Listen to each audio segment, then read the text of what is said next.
नमस्कार, सगरमाथा टेलिभिजनको प्रस्तुति एसटिभी च्याटमा यहाँलाई स्वागत छ।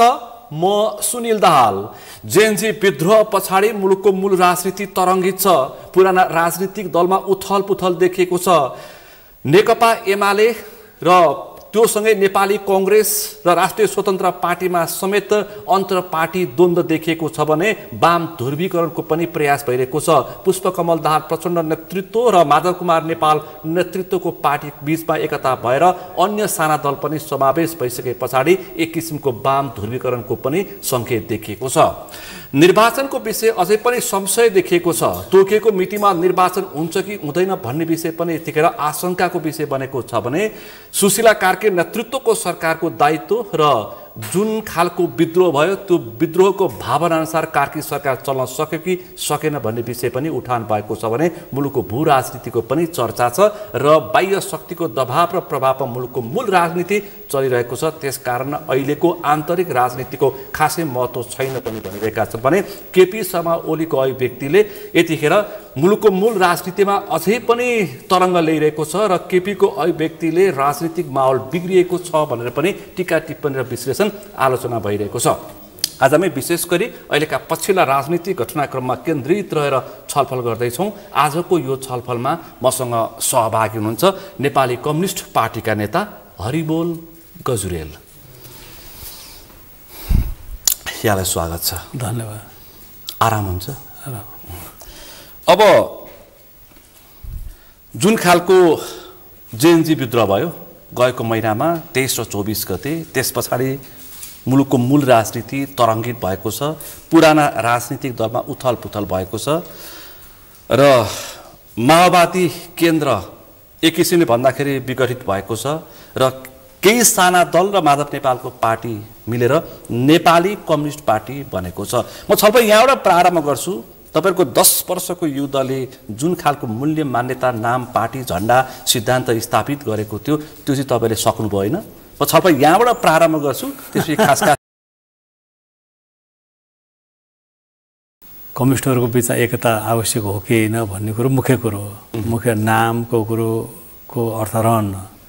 नाम त कामको लागि गरिने कुरो हो। त्यस अर्थ मैले देखेँ वाम ध्रुवीकरणको लागि जेमा सहमति हुन्छ त्यही सहमति गर्दै मूलभूत कुराहरूमा लाई कायम राख्दै, मूलभूत सैद्धान्तिक प्रस्तावनाहरूलाई कायम राख्दै अरू कुराहरूमा लचिलो भएर मात्रै ध्रुवीकरण हुन्छ, एकता हुन्छ। त्यसैले मलाई चाहिँ यसलाई त्यो रूपमा बुझ्नुपर्छ लाग्छ। पार्टी परिवर्तन गर्नुभयो, समय सान्दर्भिक भन्नुभयो। झन्डाभन्दा बाहेक, झन्डा तपाईँले छोड्नुहुन्न, 80 हतौडाको झन्डा तपाईँले छोडिसकेपछि कम्युनिस्ट छोडेको म्यासेज सन्देश जान्छ, त्यो खालको सङ्केत जान्छ। त्योभन्दा बाहेक किन सबै छोडेको? चुनाव चिन्हदेखि लिएर नामसँगै चुनाव चिन्हदेखि सिद्धान्त छोड्नु मुख्य कुरा। मार्क्सवाद, लेनिनवाद, माओवाद, मुख्य तपाईँहरूको मुटु माओवाद, त्यो किन छोडेको? त्यो माओवादको सन्दर्भमा त पहिला नेकपा भन्दा पनि एमाले र माओवादीको बिचमा गठबन्धन हुँदा र एकता हुँदा पनि यो विषय बहसकै विषय हो, छलफलकै विषय हो। अब मुख्य कुरो किन एकता गर्ने भएपछि त्यसका मूलभूत प्रस्तावना मलाई चाहिँ लागिरहेको कुरो के छ भने हामीले जो मार्क्सवाद, लेनिनवाद, माओवाद भन्छौँ नि, होइन, मानुस अब 50 वर्षपछि कतिवटा बात थप्ने। त्यस कारण पहिल्यै एउटा मिस भएको छ कि होइन कम्युनिस्ट आन्दोलनमा। जस्तो रुसमा लेनिनले क्रान्ति गर्नुभयो, मार्क्सवाद र लेनिन विचार भनेको भए मार्क्सवादलाई रुसको कन्टेक्स्टमा लेनिनले लागू गर्नुभयो भन्ने अर्थमा चाहिँ त्यो ठिक हुन्थ्यो। अब हामीले बात थप्दै जाँदा कति थप्ने भोलि, होइन? त्यसले यो पनि एउटा बहसको विषय छ। त अहिलेको सन्दर्भ भने चाहिँ के भने अब माधव नेपाल जो नेकपा यससँग चाहिँ सहकार्य गर्दा, पार्टी एकता गर्दा र अन्य दलहरूसँग गर्दा चाहिँ के भने नामकै कारणले, होइन, र हाम्रो चाहिँ के भने फेरि विपत्ति राख्नुपर्ने भयो। ध्रुवीकरण त फेरि यता हुन्न, होइन? ध्रुवीकरण त भइहाल्छ। राष्ट्रिय राजनीति एकदम ध्रुवीकरण भइरहेको छ, विभिन्न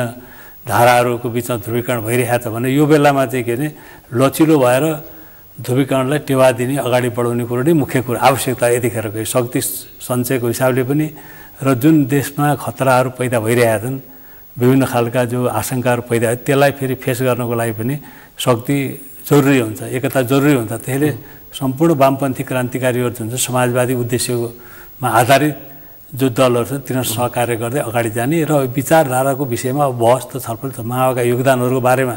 छलफल हुन्छ नि। अहिले हाम्रो प्रतिवेदन आइसकेको छैन। अहिले त हामीले खास गरी निर्वाचन आयोगमा एउटा घोषणापत्र मात्रै प्रस्तुत गरेको। अब प्रतिवेदन तयार गर्नको लागि एउटा कार्यदल बन्दैछ, त्यसले प्रतिवेदन तयार गरिसकेपछि यो विषयमा स्पष्ट हुन्छ। तर तपाईँहरूको घोषणापत्र अथवा निर्वाचन आयोगमा दिएको जुन खालको प्रतिवेदन छ त्यो प्रतिवेदन त प्रष्ट विचार छोडेको देखिन्छ नि। होइन, त्यहाँ त हामीले त्यही त सहमति अहिले तर मैले भन्न खोजेँ हरिबोल गजुरेलको ब्रान्ड भनेको माओवाद अथवा माओवादी अथवा माओवादी हो। मैले त भने मैले भन्न खोजेको ब्रान्ड सक्नुभयो। होइन, मेरो धारणा चाहिँ के हो भने हिजो नि मिस भएको छ भन्ने छ। किनभने हिजो नि जो लेनिनवाद भन्यो होइन भन्नु जरुरी थिएन, माओवाद भन्नु जरुरी थिएन, हिजो नै जरुरी थिएन। नेकपा बन्दाखेरि होइन, पहिले हिजो भने चाहिँ जुन स्टालिनको टाइममा चाहिँ लेनिनवाद भन्यो होइन, पछिल्लो समय माओ विचार थियो, पछि नेपाली कन्टेक्स्टमा हामीले माओवाद भन्यो होइन। त्यसैले गर्दा मलाई लाग्ने एउटा त सैद्धान्तिक बहसै जरुरी छ होइन। वाद केलाई भन्ने, विचार केलाई भन्ने, मार्क्सवादलाई आफ्नो देशको विशिष्टतामा लागू गर्दा त्यहाँ विचारको कुरो हुन्छ। मैले यहाँनिर प्रश्न कहाँ उठान गर्न खोजेको भन्दा प्रचण्डले जे भन्यो त्यही चल्दो रहेछ के होइन। बात छोड्दाखेरि हुने, विचार छोड्दाखेरि पनि हुने, प्रचण्डले छोड्दा हुने, प्रचण्डले बोक्दा हुने, स्वार्थको विचारले तपाईँहरू वर्गको राजनीति गर्ने मान्छेलाई कहाँ पुर्यायो? यो तपाईँले प्रचण्ड निहित विचार बोक्दाखेरि प्रचण्डको स्वार्थ निहित विचार बोक्नुभयो क्या। तपाईँले आशंका गर्ने त मान्छेलाई छुट्छ होइन, चाहिँ आशंका गर्न पाइन्छ। तर मैले भन्न खोजेको किन हामीले अलिकति वैचारिक राजनीतिक रूपमा जुन दृढता हाम्रो हुनु पर्थ्यो विगतमा, खास गरी माओवाद भन्ने कि मात्र लेनिनवाद भन्ने कि ऊ भन्ने बहस होइन। मुख्य कुरो के नि हाम्रो आधारभूत वर्गलाई पक्रिने कुरो, आधारबाट जाने कुरो र वैचारिक विकास गर्ने कुरोमा चाहिँ हाम्रो निश्चित समस्या हो। त्यहाँ त बहस छ, चलि नै राखेको छ पार्टीभित्र पनि। तपाईँ जति जिब्रो चपाए पनि प्रचण्डको स्वार्थ अनुसार सिद्धान्त विचारको प्रचण्डलाई आवश्यकता पर्दाखेरि बोक्ने, प्रचण्डलाई आवश्यकता नपर्दाखेरि छोड्ने देखियो क्या विचार। त्यो त्यसरी आम मान्छेको बुझाइ त्यो होइन। ठिक छ, अब आशंका गर्ने त ठाउँ छ होइन।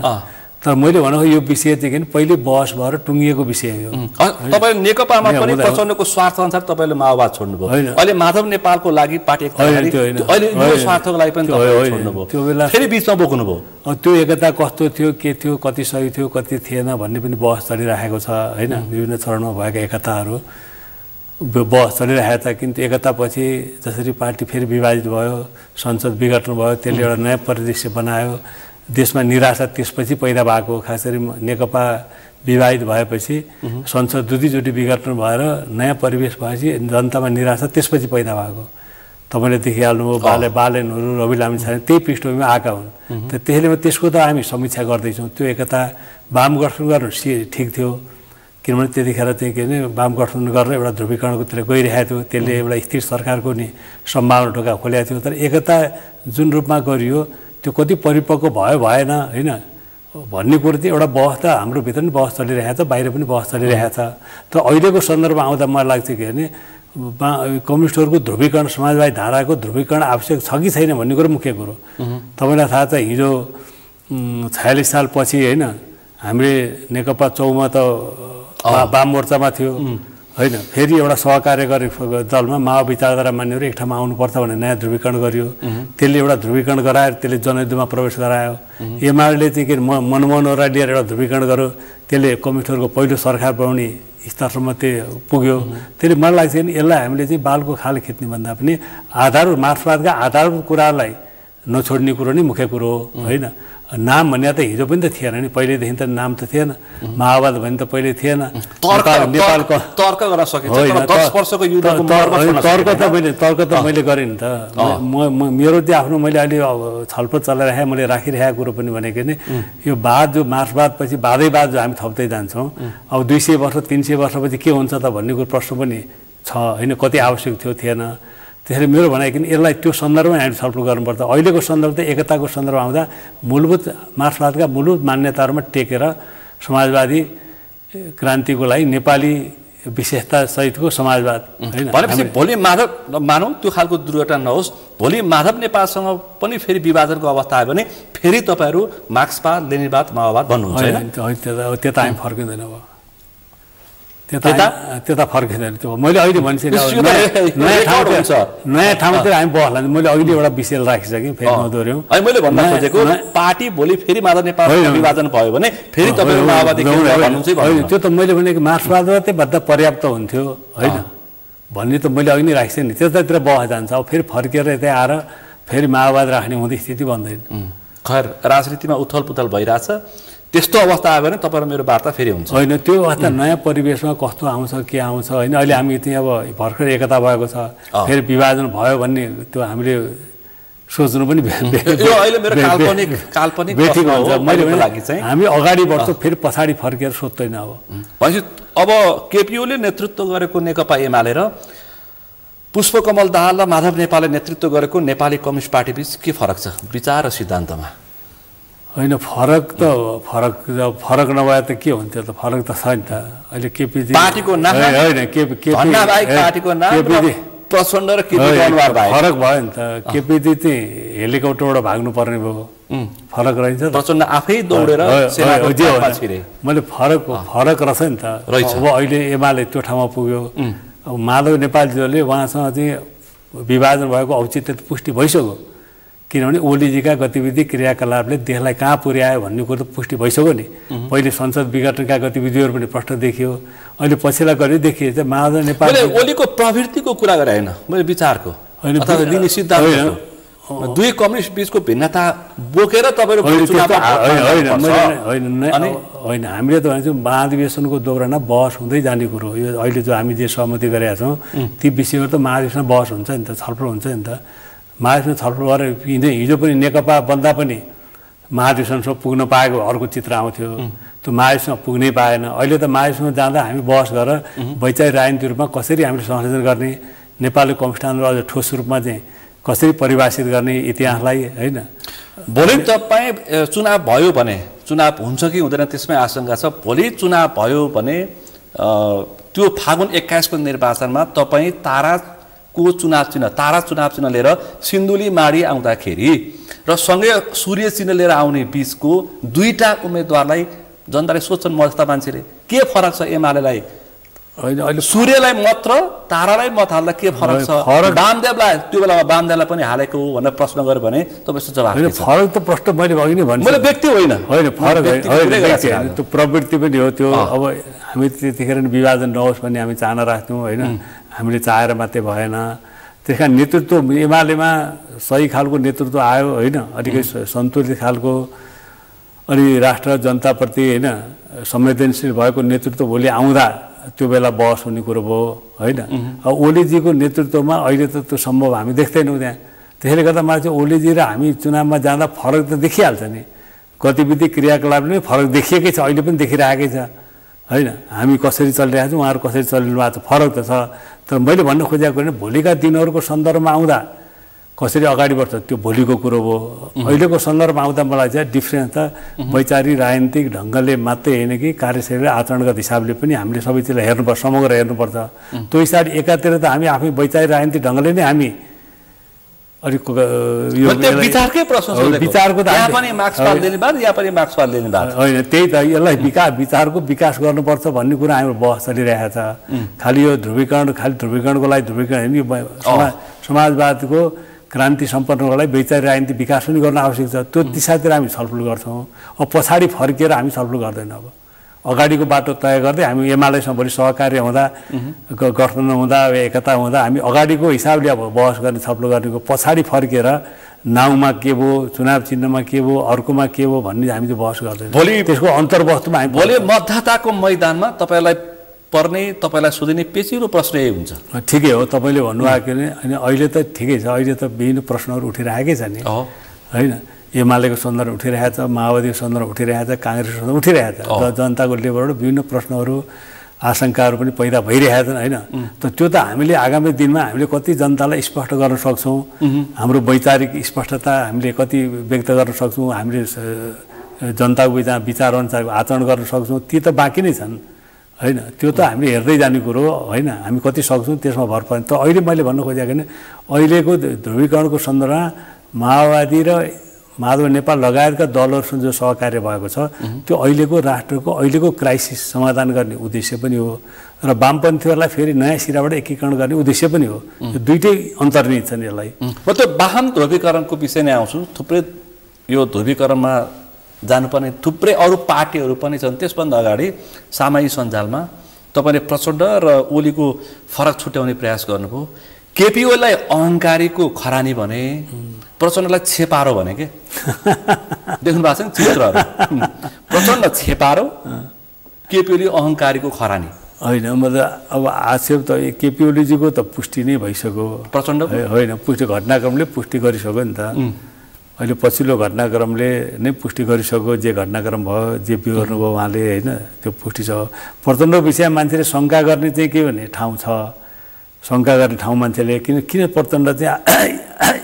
एकदम चाहिँ छिनमा चेन्ज हुन्छन्। तर एउटा कुरो हामीले बुझेको कुरो प्रचण्डको एउटा गतिशीलता पनि उहाँको नयाँ हो, होइन परिस्थिति अनुसार स्टेपहरू चाल्ने गतिशीलता, स्वार्थ अनुसार पार्टी सत्ता परिवर्तन गर्ने त्यो ठिकै छ। होइन तपाईँहरूले शङ्का गर्नु त्यसलाई शङ्का गर्नलाई छोड्छ। मैले भन्नुभयो गतिशीलता उहाँको मूल प्रवृत्ति हो। जो गतिशील छ भने त्यसमा केही चाहिँ ऊ पनि हुन्छ, होइन थोरै अलिकति अस्थिर पनि हुन्छ नि त। गतिशील र अस्थिरता मेन गतिशीलता हो। कहिलेकाहीँ अस्थिरतामा व्यक्त हुँदा जनतालाई आशंका पैदा हुनु स्वाभाविक हो। तपाईँले गतिशीलता भन्नुहुन्छ, नागरिक चाहिँ अस्थिरता भन्छ। त्यही त मैले भने गतिशीलता अस्थिरता देखे उनीहरूले। तर गतिशीलता र अस्थिरता इन्टरलेटिभ विषय। जो मान्छे गतिशील छ त्यो अलिकति अस्थिर स्वाभाविक हुन्छ। जो मान्छे रिजिड छ होइन त्यो त्यही खालको हुन्छ, होइन गतिशील मान्छे त अलिकति अस्थिर भइहाल्छ। जो कट्टर छ त्यो चाहिँ के भने गतिशील हुँदैन, होइन त्यो चाहिँ के भने स्थिर हुन्छ। स्थिर भएर पनि त्यसले समस्या समाधान गर्न सक्दैन। गतिशील हुनु राम्रो कुरो हो, स्थिर पनि राम्रो कुरो हो। तर स्थिरतामै बसिरहने, गतिशीलता मात्रै बसिरहने हो। म त गतिशीलता भनेर अस्थिरतातिर जाने कुरो पनि बेठिक नै हो, होइन स्थिर भनेर चाहिँ के भने एकदम जड भएर बस्ने, होइन र अगाडि जान नसक्ने पनि बेठिक हो। त्यसले मैले भने यी चाहिँ कमजोरीसँग जोडिएका गुणहरू हुन्, गुणहरूसँग जोडिएका कमजोरी हुन् भन्ने बुझ्नु पऱ्यो क्या यसलाई। कुनै समय तपाईँ डाक्टर बाबुराम भट्टराईको नेता, कुनै समय हजुर पातलो मसाला हुँदाखेरि आजको दिनसम्म तपाईँको यति ठुलो राजनीतिमा तपाईँको समय व्यतीत भएको छ। तपाईँले उमेर सक्नु भएको छ, कपाल फुलाइसक्नु भएको छ। आजको दिन नेपाली कम्युनिस्ट पार्टीको नेतृत्व तपाईँको हातमा आइपुग्नु पर्ने हो। प्रचण्डले मात्रै किन स्वीकारिरहनु भएको छ? यथार्थ प्रश्न यो। आम मान्छे जेएनजीको यो विद्रोहको एउटा मूल प्रश्न पनि यो। होइन ठिकै छ। नेतृत्व परिवर्तन एउटै अनुहार इरिटेसन भयो भने नेतृत्वको विषयमा त हामीले छलफल गरिराखेकै छौँ। एउटा प्रक्रियाबाट नेतृत्वको प्रश्न हल गर्नुपर्छ। किन 21 जनवाद हामीले जो पहिला परिभाषित गऱ्यौँ, जो अगाडि सार्यौँ, होइन त्यो मान्यताले पनि त्यही माग गर्छ। त्यसले अहिलेसम्मका अनुभवहरू जनताको चाहिँ आवाजहरूलाई पनि हामीले गम्भीरतापूर्वक लिएर कसरी नेतृत्वको व्यवस्थापन गर्ने। ठ्याक्कै मेरो प्रश्नको जवाफ आएन। होइन नयाँ नेतृत्व होइन जनताको तपाईँसम्मको नेताको हातमा आइपुग्नु पर्ने हो कि होइन आजको अवस्था? होइन यस्तो हो। अनि प्रश्न किन प्रचण्डलाई नै पूजा गर्नुपर्ने छ? यथार्थ बोल्न सक्नुपर्छ नि, जनवादी केन्द्रितताको कुरा गर्ने मान्छे। यसलाई यस्तो सुनिलजी, यसलाई हेर्दा कसरी हेर्नुपर्छ भने नेतृत्वको कति वर्ष हुन्छ, कति चल्छ भन्ने कुरो अर्थ होइन, त्यसले कस्तो काम गर्छ भन्ने कुरो। अहिले प्रश्न उठाएको नै नेतृत्वले आफ्नो भूमिकामा चुक्यो, होइन हो र होइन यो आन्दोलनको नेतृत्व त माओवादीले गर्नुपर्थ्यो, होइन जनताका समस्याहरू चुक्यो भन्ने सन्दर्भमा आउँदा र फेरि यो परिवर्तन माओवादीकै एजेन्डा भएको कारणले गर्दा स्वाभाविक कुरो हामीमाथि प्रश्न उठ्दा स्वाभाविक हो, होइन। तर नेतृत्वको कुरो किन उमेरको कुरो कति वर्ष गर्यो भन्नेसँग चाहिँ त्यसको सरकार हुँदैन। मैले यतिको पार्टी चाहिँ तपाईँ चलाउन सक्नुहुन्छ कि सक्नुहुन्न भन्ने मेरो प्रश्न हो। यति अहिले जुन प्रचण्डले चलाइरहेको छ नि पार्टी,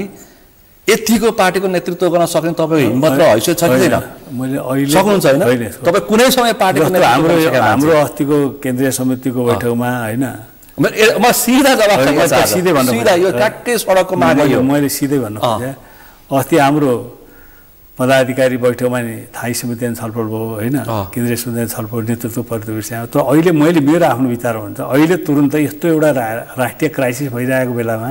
तपाईँले हेर्नु प्रचण्डहरूले पहल नलिएको भए, होइन यो कता जान्थ्यो भन्ने कुरो पनि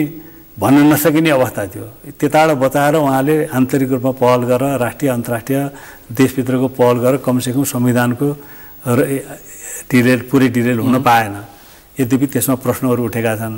त्यसैले अहिलेको सन्दर्भ आउँदा चाहिँ उहाँभन्दा अर्को नेता आएर पुरै सम्हालेर लान सक्ने स्थिति म देख्दिनँ अहिले। यतिको सबैलाई प्रश्न सोधिरहेको छ, सबैलाई अहिले त्यो छ। तर मैले त भनेको छु नि अस्ति केन्द्रीय सुनौलो बैठकमा मैले के भनेको छु सुने होइन, मैले चाहिँ के भने ठिकै छ, प्रचण्डले आफूलाई रूपान्तरण गर्नुभयो, वैचारिक राजनीति अपग्रेड गर्नुभयो होइन, फेरि जनताको मन जित्न सक्नुभयो, कार्यकर्ता मन जित्न सक्नुभयो, जनताले ठिकै रहेछ प्रचण्ड आफू करेक्सन भएर जानुभयो भन्ने भएर विचारी राजनीति उहाँले अपग्रेड गरेर ल्याउनु हो भने ठिकै छ, उहाँले चलाउँदा केही फरक पर्ने अझै पनि। तर त्यसो भएन, उहाँले छोड्नु भने म पनि एउटा चाहिँ त्यो भूमिका चाहिँ को लागि म पनि तयार छु है भन्ने कुरो मैले सङ्केत गरेँ नि त। अहिले तत्काल चाहिँ मैले अहिले त जस्तो प्रचण्ड नेतृत्व नभएको ध्रुवीकरण सम्भव हुन्थ्यो, यो जुन ध्रुवीकरण अहिले हामी गइरहेका छौँ होइन, त्यसले मैले भन्नु खोजेँ नि यो चाहिँ किन यस्तो सङ्कटको बेलामा आयो कि यो सङ्कटमा अर्को कोही मान्छे नेता आएर जस्तो नारायण गाईले मलाई कार्यवाहक अध्यक्ष दियो हुन्थ्यो भन्ने उहाँले भन्नुभयो नि त, उहाँले सदास्यापूर्व नै भन्नुभयो ठिक हुन्छ कि राम्रो हुन्छ कि होइन, जनताबाट विभिन्न प्रश्नहरू उठिरहेका छन् भन्ने कुरा आयो। तर मैले भन्नु खोजेँ अहिलेको ठ्याक्कै स्थिति जुन छ अहिले चाहिँ त्यो अवस्था होइन, अहिले राष्ट्रको पक्षमा पनि छैन, जनता पक्षमा छैन, पार्टीको पक्ष। अहिले चाहिँ के अरे प्रचण्डभन्दा अर्को कोही आएर तुरन्तै हालिसक्ने स्थिति छैन यो क्राइसिस। त्यो सन्दर्भ हो भोलिका दिन प्रचण्डको क्याडरबाट त्यसो भन्नुहुन्छ, तर आम मान्छेको बुझाइ के छ भन्दाखेरि यो तपाईँको भनाइ र तपाईँको तर्कलाई चाहिँ एकाङ्किक भन्छन्। हामीले मान्छे कहाँ पुगिसके युवा पुस्ता अनि त्यो ठिकै छ, हामीले फेरि किन भिडको पछि लाएर नि हुँदैन क्या। तपाईँ हामीले चाहिँ किन अहिलेको परिस्थिति के हो त सबैले बुझ्छ नि त, अहिलेको परिस्थिति के हाम्रो पार्टीको स्थिति अवस्था आन्तरिक स्थिति अवस्था जसरी पार्टी चलिरहेको छ अनि एकाएक चाहिँ के परिवर्तन गरेर अहिले सम्हालिन्छ त भन्दा हामीलाई चाहिँ किन सम्हालिने भए त हामी भनिहाल्छौँ नि होइन, अहिले सम्हालिने देखेनौँ होइन। अहिले चाहिँ उहाँले नै यसलाई एउटा भूमिका निर्वाह गर्नुपर्छ। अहिलेको क्राइसिस हो होइन, भू राजनीतिक जटिलताको बिचमा जुन नेपाल फसिरहेको छ यहाँलाई निकाल्नको लागि होइन त्यसलाई फेरि ट्र्याकमा ल्याउनु है उहाँको आवश्यकता हो। भोलिको दिनमा त मलाई चाहिँ उहाँले पनि म एउटा प्रक्रिया मिलाएर नेतृत्व छोड्छु भनिरहनु भएकै छ। एउटा प्रक्रियामा गएपछि मलाई चाहिँ त्यो समस्या हुन्छ, अरू मान्छेहरू पनि निस्किन्छन् होइन, हामी पनि निस्कला, अरू कोही निस्केला, युवा आएछ, नयाँ युवा आएछ भने त कोही क्षमता प्रतिभा त्यस्तो आयो भने त त्यसलाई नै गुरुङ गरेर हिँड्ने कुरो हामीले पनि त्यसैलाई नेता मानेर हिँड्छौँ। हिजो उस्तै पर भने तपाईँले समेत नेतृत्व छोड्ने बेला भइसक्यो अवस्था हो। त्यही त 23-24 गतेको जुन खालको विद्रोह भयो नि जयन्तीको त्यतिखेर ओली त्यो वा प्रचण्ड उस्तै हुन् भन्ने नारा लागेको थियो होइन। ठिकै छ, मैले त्यो मान्नुहुन्छ होइन, त्यो नैतिक रूपमा त्यो जनताबाट त्यो कुरो उठ्नलाई बेठी भन्नु मिल्दैन, किन परिवर्तनको हिसाबले माओवादीको एजेन्डामा देश चलेको छ, माओवादीको भूमिका पुगेन भन्ने कुरा आयो। पछिल्लो समय एमाले कङ्ग्रेस जुन सत्ता पक्ष र प्रतिपक्ष दुइटै मिलेर जो सरकारले अपवित्र गठबन्धन गरे त्यसले गरेका गतिविधि क्रियाकलापले जनतामा उकुसमुकुस भएको थियो, त्यसले गर्दा त्योसँग जोडिएर प्रचण्डको नाम आएको, त्योसँग जोडिएर नैतिक रूपमा त होइन 79 को निर्वाचन ओर दोहोर पनि एउटा कारण हो होइन। त्यही त हामीले चाहिँ मैले भने नैतिक रूपमा त हामीले जिम्मेवारी लिनुपर्छ नि त नैतिक रूपमा। तर हामी त सरकारमा थिएनौँ, यो जो तपाईँले हेर्नुभयो प्रचण्डको नेतृत्व सरकार हुँदा कसरी चलिरहेको थियो, त्यसले काम कसरी गरिरहेको थियो, के मुद्दाहरू उठाएको थियो भने त तपाईँलाई थाहा छ नि होइन। तर त्यसलाई त्यो सरकारलाई अपदस्थ गरेर यो आयो है, जब भ्रष्टाचार विरोधी होइन फाइल खोल्न थालेपछि त्यसपछि त्यो विभिन्नतिर चाहिँ सोझिएपछि अनि त्यसपछि त्यसबाट बच्न ल्याइयो भन्ने कुरो त पुष्टि भइसक्यो। त्यसले मलाई लाग्छ के भने मुख्य दोषी त उनीहरू नै हुन्, एमाले कङ्ग्रेस नै हुन् होइन। कङ्ग्रेसले पनि पछि ओलीजीले त्यत्रो दमन गरिसकेपछि उसले समर्थन फिर्ता लिइदिए भए त भोलिपल्टको विध्वंस त हुन्थेन नि। यही प्रश्न मैले सोधेँ, यो प्रश्नको तपाईँलाई मैले सवाल जवाफ गर्दाखेरि सामाजिक सञ्जालमा अब के भन्छ भन्दाखेरि प्रचण्डले काङ्ग्रेससँग पनि मिलेर चुनाव लड्यो, प्रचण्डको पार्टी एमालेसँग पनि मिलेर नेकपा बनायो, अहिले ठुला कुरा गर्छ भन्छ। त्यति बुझेका छन् अहिले त्यो ठिक। जनताले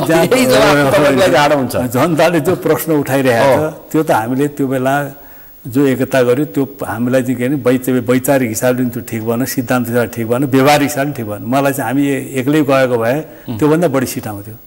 तपाईँले हेर्नुभयो भने किनभने वामपन्थी काङ्ग्रेससँग सहकार्य गर्नाले वामपन्थी भोट हामीलाई आएन, न्युट्रल भोट जो वामपन्थी झुकाएर राख्ने भोट एमालेतिर गयो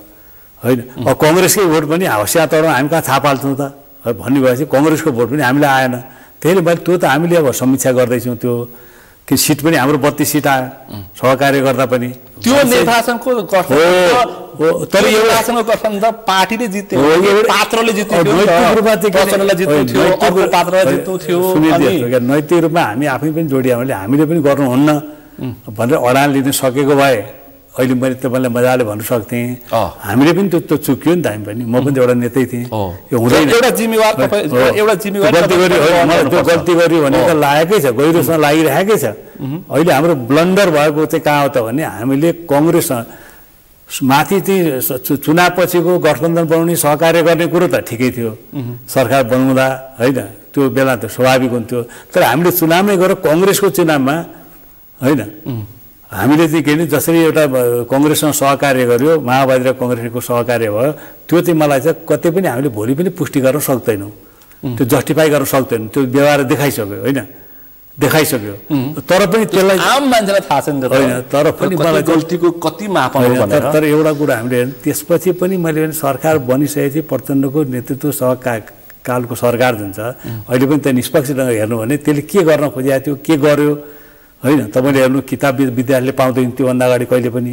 किताब पायो मल पाउँदैन थियो मल पायो हो लाइन लाग्नु पर्थ्यो जहाँ पनि नागरिकताको लागि हरेक चिजको लागि त्यो धेरै कम हो अर्कोतिर चाहिँ भ्रष्टाचार विरोधी फाइलहरू खोले होइन जुन दिशातिर जान खोजेको थियो त्यही दिशातिर अगाडि बढ्न खोज्दा त्यसलाई अपदस्थ गरियो भनेपछि यो कुरो पनि जोडेर हेर्नु पर्यो क्या खालि प्रचण्डले चाहिँ नेगेटिभ मात्रै देख्नु भएन नि पहिला प्रचण्डलाई ओली देउबा प्रचण्ड भन्छन् क्या 1 नम्बरमा ओली खराब नेतृत्व 2 नम्बरमा देउबा 3 नम्बरमा प्रचण्ड यो ओली देउबा प्रचण्ड भनेको पनि सांकेतिक सङ्केत हो 1 नम्बरको ओली नै हो 2 नम्बरको देउबा अनि 3 नम्बरको प्रचण्ड एउटै मुष्ट भने पनि 1 2 3 छ क्या होइन नैतिक रूपमा ठिकै हो त्यो जनताको त्यो सहले म बेठी भन्दैन क्या यति चाहिँ स्वीकार हुन्छ 1 2 3 नम्बरमा चाहिँ हाम्रो परिवर्तन हाम्रो एजेन्डामा परिवर्तन भएको कारणले गर्दा अनि मुख्य जनताको अपेक्षा हामीबाटै हुँदा हामीबाट त्यो कालको नभएपछि उनीहरूले स्वतः हामीलाई जोड्ने कुरो त आइहाल्यो तर मैले भने यो कुरा गर्दै गर्दा पनि प्रचण्ड नेतृत्वको सरकारले पछिल्लो समय दोस्रो कार्यकाल पहिलो कार्यकाल दोस्रो कार्यकाल तेस्रो कार्यकालमा के गरे त उनीहरूले भन्ने पनि हेर्नु पर्यो के पोजिटिभ गरे के नेगेटिभ गरे भन्ने पनि हेर्नु पर्यो होइन पहिलो कार्यकालमा उहाँले के गर्नु 9 महिनामा पछिल्लो 18 महिनामा के गर्नुभयो होइन र अनि त्यसपछि तेस्रो कार्यकालमा के गर्नुभयो भनेको हेर्नु पर्यो क्या नेगेटिभ सँगसँगै पटक सरकार परिवर्तनको कुरो तपाईहरुले सामाजिक सञ्जालमा नेपो बेबी ट्रेनमा प्रचण्डकै परिवारको 3 पुस्ता आइराछ ल तपाईँ सुनिले म एउटा सुन्नुस् है नेपो बेबी यो अहिले जेनजी यो पनि ठुलो कुरा छ त्यो अहिले भन्नु अझै पनि बहसको विषय मैले अहिले भन्नु खोजेको कुरो के छ भने मैले प्रचण्ड आलोचना म एउटा उदाहरण दिन्छु एमालेसँग सहकार्य जो पहिला तोडियो किन तोडियो त्यो त सही थियो किनभने राष्ट्रपति एमाले खोजिरहेको थियो हो आज राष्ट्रपति एमालेको भए के हुन्थ्यो होला सबैलाई थाहा छ तपाईँ बोल्नुहोस् होइन हिजो हामीले बोक्यो त्यो बेला त ठिक थियो अब पछिल्लो समय जुन चाहिँ चेन्ज भयो हो आजको दिनमा राष्ट्रपति एमालेको भए आज हामीले देखाएको छौँ नि मध्य प्रदेशमा बारको होटेलको बारमा मुख्यमन्त्री गठन हुन्थ्यो होटेलको बारमा मुख्यमन्त्री बने मध्य प्रदेशमा एमालेकै सभामुख एमालेकै प्रदेश प्रमुख एमालेकै मुख्यमन्त्री त्यही त मैले अब हेर्नु यसमा कुनै दुई मत छैन होइन अब त्यस्ता पनि हेर्नु अब त्यो ओलीजीको निर्देशअनुसार भयो नि त्यो सबै हो होइन ओलीजीको निर्देशन भयो भने त छ्याङ छ सबै होइन त मैले भन्न खोजेको कुरो के भने हेर्दाखेरि के एउटा मान्छेलाई हेर्दा उसका गल्ती कमजोरीलाई पनि औल्याउनु पर्यो जहाँ जहाँ प्रचण्डका माओवादीका कमजोरी छन् सबल पक्षलाई पनि हेर्नु पर्यो जम्मै एकै ठाउँमा लगाएर एउटै घाले मानेमा उस्तै हुन् जो भन्छ नि लगाएर त्यो एउटा रियाक्सनरी एउटा डिजाइन छ अलिअलि हाम्रा कमजोरी पनि हुन् हामी नैतिक रूपमा हामी जिम्मेवारी तर यसरी हालिदिएका छन् कि तपाईँको भनेको यो दुई एउटै हुन् भनेर एउटा माओवादीले पनि विस्थापित गर्ने हिसाब तपाईँको बुझाइमा चाहिँ एउटै भनेको छ तर ओली देउबा प्रचण्ड भनेको 1 नम्बरको ओली 2 नम्बरमा देउबा अनि यो गल्ती गर्ने 3 नम्बरमा प्रचण्ड पनि हो भन्न खोज्या होइन भन्न खोज्या तर अहिले उनीहरूले जनताले भन्न खोज्या त्यहाँ हो तपाईँले जनताको रियाक्सनरीले भन्न खोज्या के भने त्यो होइन यस्तै हुनु भने उनीहरू हालेर माओवादीलाई उनीहरू त माओवादीलाई रियाक्सन त माओवादी त्रास अझै पनि कमजोर भए पनि डर त माओवादी छ नि फेरि माओवादी जाग्ने हो कि शक्तिशाली हुने हो कि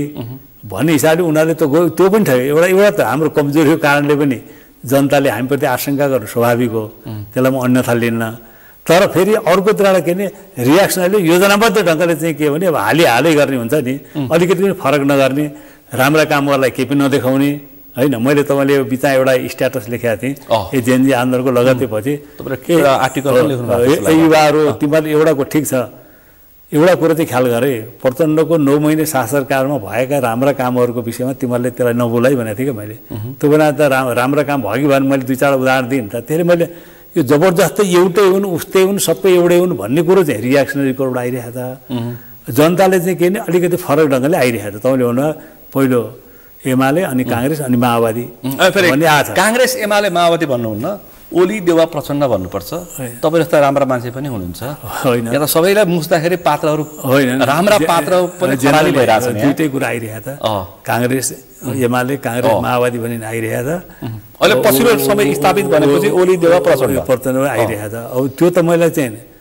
त्यही त मैले त्यो जनताबाट त्यो आशंका हुनु चाहिँ के भने हामीलाई पनि अलिकति जोड्नुलाई चाहिँ मैले अन्यथा लिन्न किन हाम्रो भूमिका नै पुगेन जनअपेक्षा अनुसार हामीले काम गर्न सकिएन भनिसकेर नैतिक दायित्व त हामीले लिनु पर्दैन परिवर्तन हाम्रो एजेन्डा भए हुनाले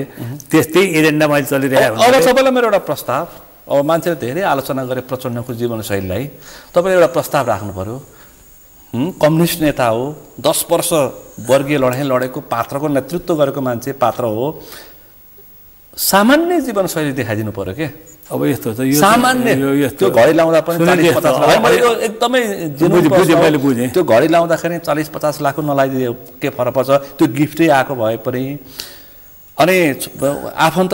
परिवारका सदस्यले त्यो 15-20 लाखको ब्याग किन बोक्नु पर्यो हैन यति नगर्दा पनि हुन्छ भनिरहेछन् अब यसलाई यस्तो छ अहिले मेरो चाहिँ कस्तो छ भने मैले हिजो धेरै सुझाव दिन्थेँ अहिले मैले के निस्कएर म सुझाव दिन्न अब किन अब यत्रो जेएनजी आन्दोलनले यत्रो चाहिँ आँखा नखोले कहिले खोल्छ कि हाम्रो तपाईँ हाम्रो आँखा कहिले खुल्छ कि अब यत्रो आन्दोलन भयो यो आन्दोलन त हाम्रो आँखा खुलाउनु पर्यो नि अब भन्नुपर्छ कसैले प्रचण्डलाई यो गर्नु यसो गर्नु यहाँ यसो गर्नु भन्नुपर्ने अब पनि भन्नु पर्यो भने त के भ्यालु म त भन्दिनँ अब तपाईँले बुझ्नु होला मैले त्यो निष्कर्षमा पुगेको छु हिजो भनियो होइन तर अब भन्नु अब रूपान्तरण हुनु आवश्यकता हो भन्नेको त बोध गरेर जो रूपान्तरण हुन्छ होइन अब रूपान्तरण हुन सकिन्छ कोही पनि रहँदैन तपाईँले हेर्नु जेएनजी आन्दोलनको स्पिड अनुसार जो रूपान्तरणमा जान्छ ती नेताहरू ती पार्टीहरू पनि अस्तित्वमा रहिरहन्छन् त्यो अनुसार नगर्ने पार्टीहरू त अब नेताहरू रहँदैन भनेको त क्लियरै छ नि अब किन जनताको चेतना त अर्को ठाउँमा पुगिसक्यो नि त त्यो हिसाबले मलाई लाग्छ कि अब सुझाव दिनुपर्ने यसो गर्नु उसो गर्नु भन्नुपर्ने जरुरी छैन ठेस लगाएपछि बुद्धि बढ्छ भने ठुलो ठेस लाग्यो नि त लाग्यो होइन नसोचेको ठेस लाग्यो नि त अब त सेनापतिलाई आफैले फोन गरेर म यहाँ जाँदैछु मलाई बचाइदिनु पर्यो भनेर प्रचण्ड पनि सिंहदरबारकै सेनाको क्याम्पभित्र छ उहाँ त होइन सिंहदरबार हुन्थ्यो बाहिर भिड जम्मा भइसकेको थियो होइन त्यो बेला त्यो गाडी साडी लिएर सम्भव हुने कुरो नै भएन तपाईँ त्यो पनि बुझ्नु पर्यो क्या अनि मैले भनेको मैले साङ्केतिक प्रश्न होइन उहाँ त सिंहदरबार त बुझ्नुभयो होला होइन बुझेँ मैले बुझेँ कि त्यसरी मैले भन्नु खोजेको कुरो के भने अब हामीले कसैलाई पनि कुनै नेतालाई पनि कसैलाई पनि यस्तो हो उस्तो हो भन्नु जरुरी छैन तपाईँले प्रश्न पनि नसोध्नुहोस् कसैलाई पनि न तपाईँलाई न प्रचण्ड हो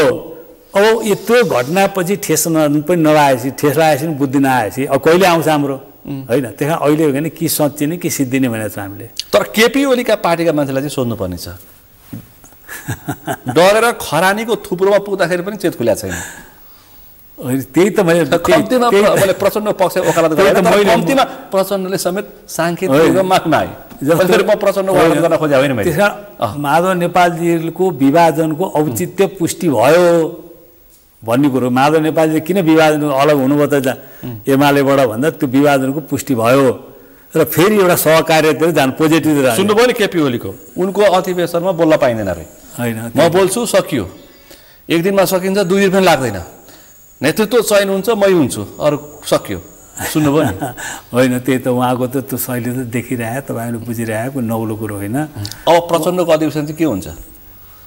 माधव र प्रचण्डको अधिवेशनमा के हुन्छ अब होइन मैले नेतृत्वको हस्तान्तरण हुन्छ हस्तान्तरणको कुरो भनेको नेतृत्व मागेर दिएर हुने कुरो पनि हो एउटा बेठिक एउटा बहस कहाँ चलिरहेको छोडेनन् प्रचण्डले भन्छ क्या दिएनन् भन्छ क्या त्यो एकदम गलत हो सुनिलजी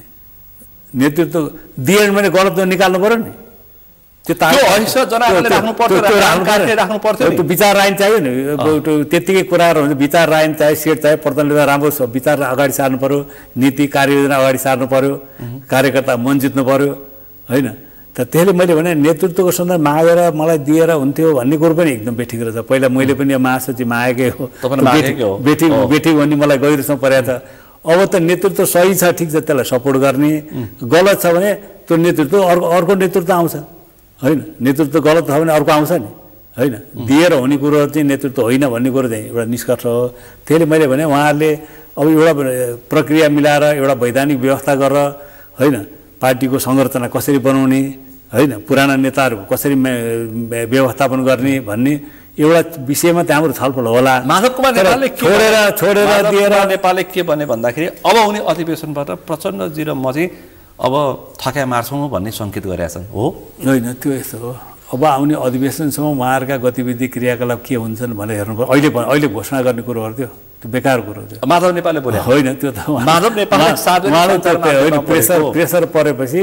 पुरानले छोडुन् भन्ने बाहिर प्रेसर परेपछि उहाँले त्यसलाई अलिकति कुल डाउन गर्न पनि भन्नु होला। तर मैले भन्न खोजेँ त्यस्तो होइन। के हो होइन छोड्ने कुरो नगर्नु न, छोड्ने कुरो सही विचार नीति योजना कार्यक्रम आउँछ कि आउँदैन अबको महाधिवेशनमा। अहिलेका राष्ट्रका समस्या र अन्तर्राष्ट्रिय बहसहरूलाई ठिक ढङ्गले संरक्षण गर्न सकिन्छ सकिँदैन, राष्ट्रिय विषयहरूलाई ठिक ढङ्गले संरक्षण गर्न मुख्य कुरो त्यो विचारको कुरो। विचार भोलि एकजना भन्नु, भोलि विचार जसको विचार उसको नेतृत्व। हिजो प्रचण्ड आएको नि त, युवा उमेरमै आएको त विचारको कारणले अगाडि आएको नि त, उहाँ त पछाडि गयो नि त होइन, कसरी दिएर त होइन। त्यसैले मैले भने यो नेतृत्व दिने लिने छोड्ने विषय पनि होइन यो। म छोडिदिएँ है अब ल तिमीहरू गर भन्ने बाउले छोरालाई अंश जिम्मा लात विषय होइन। नेतृत्वको लागि हिम्मत गर्न खोज्यो भने नेतृत्वलाई हिम्मत गर्न खोज्यो भने जनार्दन हुन्छ नि, जनार्दन शर्मा हुन्छ, राम कार्की हुन्छ, कुनै समय झन्डै हरिबोल गजुर पनि जनार्दनकै लाइनमा अवस्थामा झन्डै पुगेको। सुनिलजी एकदम त्यो भ्रम छ यो। यो कुरा तपाईँ राम्रो प्रश्न सोध्नु मलाई, यसको जवाब दिएर राम्रै होला। जनार्दनजीको राम्रो प्रभाव थियो पार्टीभित्र हो, तपाईँ हामी सबैलाई थाहा छ। अहिले उहाँसँग चाहिँ सीमित मान्छेहरू मात्रै गए,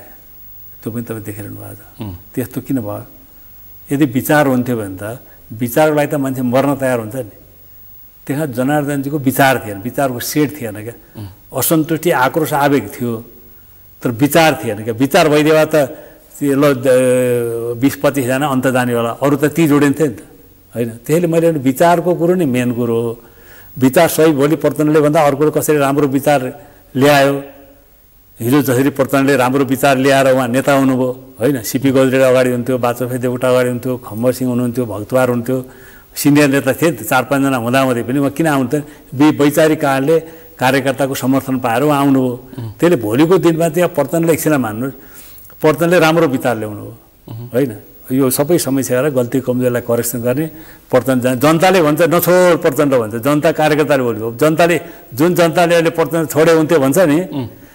उहाँ करेक्सन हुनुभयो भने त्यही जनताले भन्यो नि प्रचण्डले छोड्न पाइँदैन है, बर्बाद हुन्छ। त्यो जनताले भनेको क्याडरले भनेको होइन, त्यो जनताले भनेको होइन। जनताले 120 सिट जितेको माओवादीको त्यो रापताप आज 82 मा आइपुग्दाखेरि कस्तो हालत भइरहेछ त्यो पनि समस्या। तपाईँले हेर्नु दुई बुँदे भन्दा अगाडि अनि यो पछिल्लो समय संसदको अवरोध हुँदा दुई बुँदे भिजिट कस्तो गल्ती गरेछ त्यो त अनि एमसीसीमा कति ठुलो गल्ती गरेछ म भन्छु। अनि दुई बुँदे सहमति जुन भयो होइन, दुई बुँदे सहमति हुनुभन्दा अगाडि कस्तो थियो? जो हाम्रो अभियान चलाएको थियो, पूर्वबाट चलाएको थियो अभियान होइन, 1 नम्बर प्रदेशबाट अभियान चलाएको थियो, झापाबाट सुरु भएको थियो। त्यसपछि मान्छेहरू कस्तो आएको थियो भने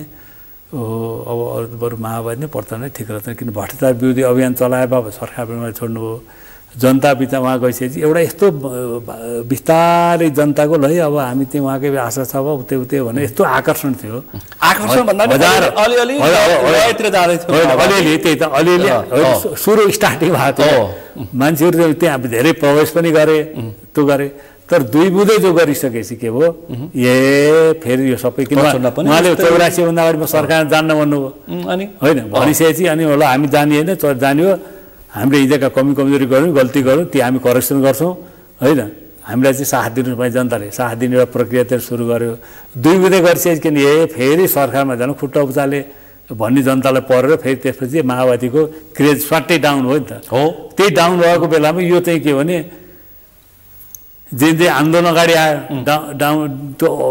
आफूलाई अपग्रेड गर्नै पाएको थिएन त्यो सङ्कटबाट जो 2 बुँदै गरेर जो क्षति हो त्यसलाई रिकभर गर्न नपाउँदै अर्को यो आएर थपिएको स्थिति हो। मलाई लाग्छ 2 बुँदै सहमति नगरिदिएको भए यस्तो हुन्थेन,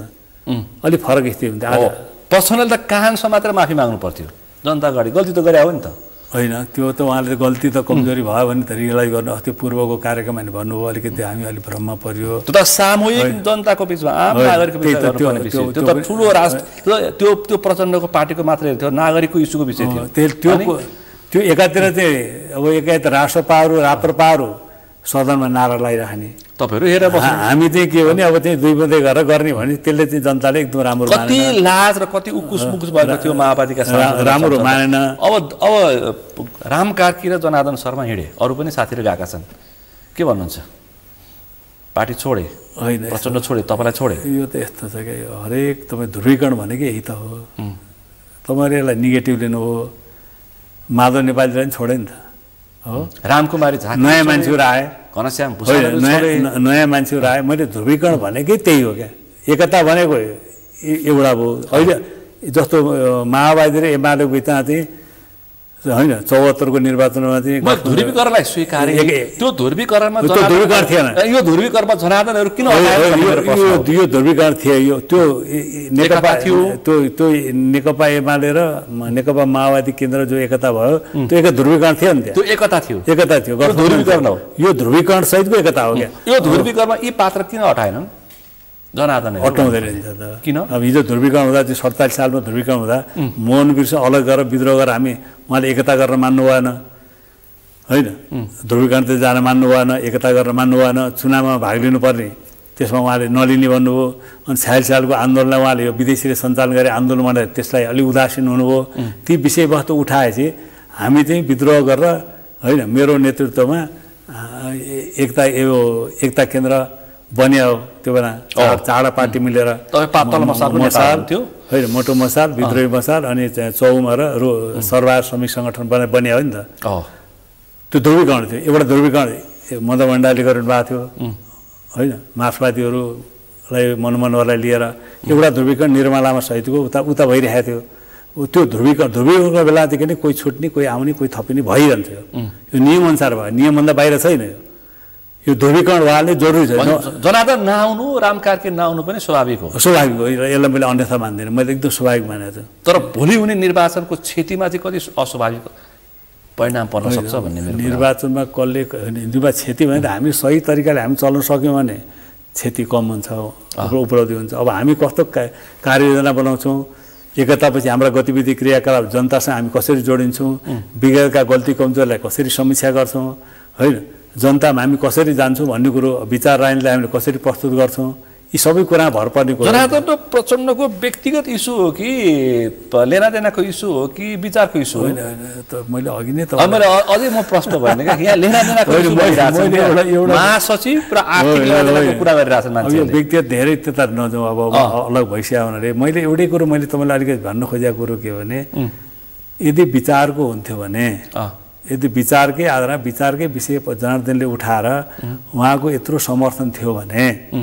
अहिले उहाँसँग त हुनुपर्ने हो नि, नेता कार्यकर्ता टन्नै हुनुपर्ने होइन। किन भएन भने त्यो विचारको आधारमा थिएन। त्यो अब मैले यहाँ प्रति प्रश्न मैले भनेको मैले माने विभिन्नता विप्लव नेत्रविक्रम चन्द, जनार्दन शर्मा र घनश्यामहरूको पनि वामपन्थी ध्रुवीकरण हुँदैछ, वामपन्थी केन्द्र बन्दैछ। हुँदैन अब त्यो तपाईँको त शक्तिशाली उनीहरूले। तपाईँले एउटा बुझ्नु होला, अनि यो नोट गरेर राख्ने हुन्छ। लु भन्नुहोस् त, रेकर्ड हुन्छ मसँग होइन। तपाईँले एउटा कुरो के भने अर्को काङ्ग्रेस र कम्युनिस्टको बिचमा एउटा धारा बन्छ बुझ्नु न, एउटा गैर काङ्ग्रेस गैर कम्युनिस्ट भन्ने हुन्छ नि, एउटा धारा बन्छ त्यो होइन, एउटा धारा। कङ्ग्रेस एउटा धारा बन्यो होइन। अब कम्युनिस्टहरूको बिचमा अर्को धारा बन्दैन क्या अहिले चाहिँ। अहिलेको स्थितिमा अर्को धारा बन्ने म देख्दिनँ। सङ्केत यसो त मैले धेरैलाई सोध्छु पनि बुझ्छु पनि,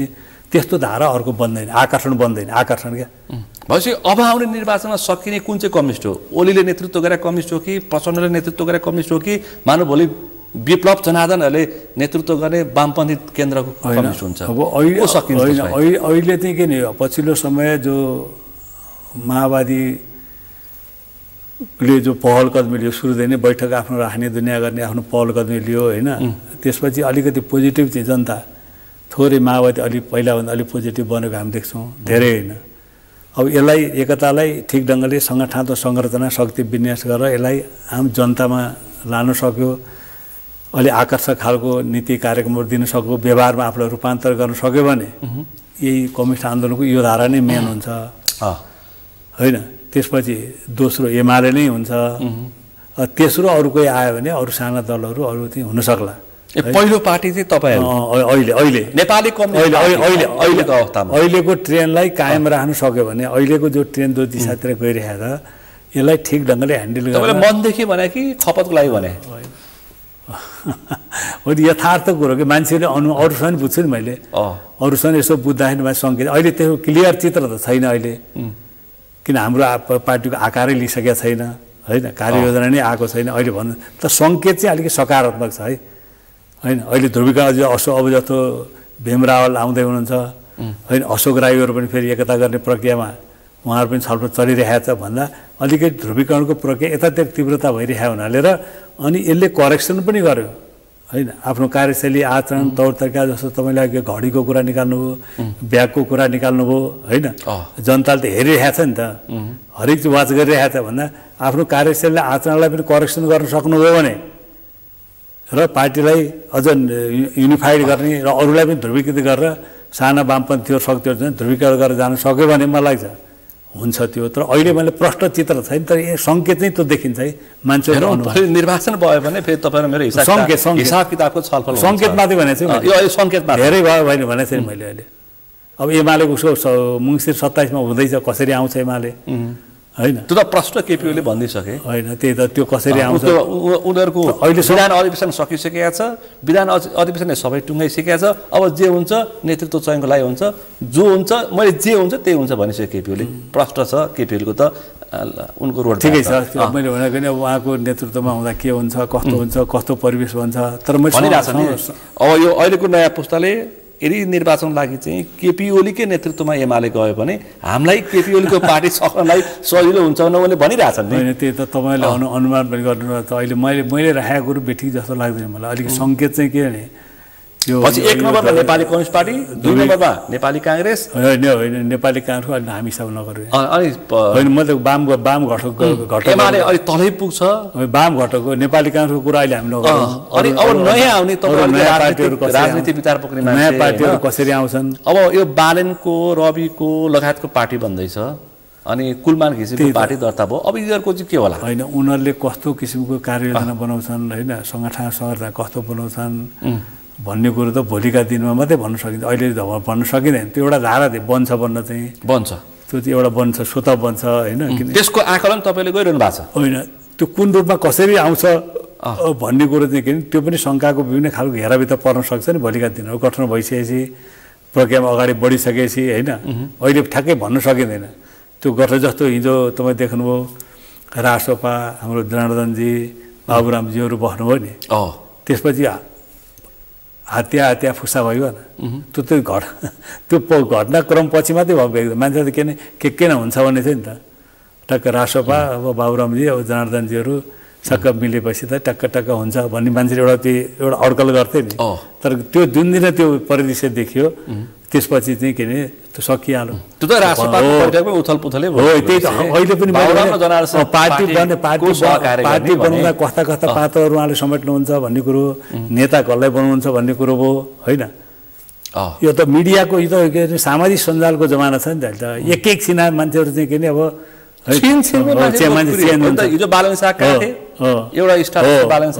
बालन शाह क्रेज घट्यो नि त एउटा स्ट्याटस चाहिँ होइन लेखिँदा चाहिँ त्यसले चाहिँ के अरे मान्छेहरूमा चाहिँ ठुलो प्रश्न उठ्यो मैले भन्नु खोजेँ त्यो चाहिँ कसरी बन्छ को त्यसको नेतृत्वमा हुन्छन् ब्याकिङमा को हुन्छ भन्ने कुरो एउटा कुरो राष्ट्रिय अन्तर्राष्ट्रिय ब्याकिङ कसरी हुन्छ के हुन्छ भन्ने कुरो पनि आउँछ त्यहाँ हेर्ने कुरो त्यो त अहिले मैले एउटा धारा त त्यो त हुने त देखियो त रवि लामिछाने अघिल्लो चुनावमा भए एउटा धारा हो नि त होइन एउटा चाहिँ काङ्ग्रेस र गैर काङ्ग्रेस गैर कम्युनिस्टको धारा स्वतन्त्र त्यही त हो होइन भने त्यस्तो चाहिँ हुन्छ तर म चाहिँ कम्युनिस्टहरूभित्र चाहिँ वामपन्थीहरूभित्र चाहिँ के अरे अब मलाई लाग्छ के अरे अब माओवादी र तपाईँको विचारमा एमाले फुट्छ कि फुट्दैन होला नेकपा यस लगायतका दलहरू मिलेर जो बन्यो यसले अलिकति थोरै झल्लाहातीसम्म एकतामा आउँदा चाहिँ यसले राम्रो मेसेज अर्को चर्चा झल्लाहातीको त हिसाब किताब पछि गरौँला उहाँको आचरण र प्रवृत्तिप्रति नै मान्छेले विषय उठान गरेका छन् केपी ओलीले व्यङ्ग्य गरिसके राति 12 बजीसम्म मसँग थिए भोलिपल्ट बिहान प्रचण्डको शरणमा पुगेछन् झलनाथको हिसाब किताब नगरौँ भनेर केपी ओलीले हिसाब किताब चाहिँ किन गर्नु झलनाथजी एकतामा आउने भएपछि कार्यक्रम सुरु भएपछि आउनु हो ल झलनाथजी झलनाथ खनाल तपाईँको एकतामा पुग्दाखेरि त्यहाँ सामाजिक सञ्जालमा तल मैले कमेन्ट हेरेको उनको उडामा जितेर देखाउन् अनि झलनाथलाई सम्मान गरौँ भन्थ्यो मैले खै व्यक्तिगत आचरणमा कुरा गर्न खोजेको होइन यो बिचमा त्यहाँ के सङ्केत देखेँ तपाईँले अर्को चर्चा सुन्ने मैले भन्न खोजेको तपाईँले एउटा मैले अहिले भन्न खोजेको झलनाथजी आउने भयो भनेपछि मान्छे उत्साहित हो फेरि उहाँ आएपछि कसरी ताली बज्यो कसरी उत्साह पैदा भयो भन्ने कुरा हामीले देख्यौँ नि त अब कसले के भन्छ कता कता के लेख्छन् त्यो त अलग हो समग्र भनेको समग्र अन्त यसले एउटा आकर्षण देखायो त्यसपछि अब मैले यो प्रक्रिया बढ्दै गरेँ तीव्रता बढ्दै गरिरहेको छ नि त होइन मलाई लाग्छ के भने त्यो हिसाबले नै हामी चाहिँ आगामी हुने निर्वाचनको मत परिणामको मापन गर्छौँ अनि त्यसपछि तपाईँसँग छलफल गर्छौँ फेरि अब अर्को विषय महाधिवेशनपछि एमाले फुट्छ ईश्वर पोखरेलको नेतृत्वमा अथवा त्यसको संरक्षण विद्या भण्डारी अनि त्यो किता पनि यो नेपाली कम्युनिस्ट पार्टीमा आइपुग्छ एमाले फुटेर भन्छन् त्यो बिचमा के छलफल भइरहेछ होइन मतलब त्यस्तो हो अब एमाले भित्र नि तरङ्गी छ किन अहिले मुखेर यो जो ध्रुवीकरण भयो नि त ध्रुवीकरणले ठुलो मेसेज दिएको चाहिँ सामान्य होइन कि अब तपाईँले हेर्दा त यसो पात्र हेर्नुहुन्छ यता हेर्नुहुन्छ होइन तर यो ध्रुवीकरणको जो प्रक्रिया अगाडि बढ्यो यसले ठुलो मेसेज दिइरहेको छ अब भीम रावलजी लगायतका अरू आउँदै जाँदा यसले मेसेज दिइरहेको छ त्यो यो मेसेजले त्यसको असर चाहिँ के भने एमाले भित्र नै परिरहेको छ होइन एमाले भित्र त्यसको असर पर्यो त्यहाँ बहस सुरु भइसकेको छ त्यहाँ होइन त मैले भने त्यहाँ एमालेको महाधिवेशन कसरी जान्छ नेतृत्व कसरी चयन हुन्छ को आउँछ होइन कसरी बहस चल्छ भन्ने कुरो चाहिँ अझै चाहिँ के भने क्लियर चित्र छैन ओलीजी नै हावी हुनुहुन्छ कि अर्को हावी हुन्छ भन्ने कुरो छैन किनभने यहाँ चाहिँ मान्छे के हुन्छ भने मत त बाहिर मान्छे खुल्नु नसक्छ होइन भित्री मतको कुरा आउँछ त्यहाँ त भोटिङको कुरा आउँछ होइन बाहिरको माहौल त एउटा छ भनेपछि कार्यकर्ताले सोध्छ नि त भोलि मतदानै गर्ने बेला पनि त होइन ओलीजीको त सबभन्दा अहिले चाहिँ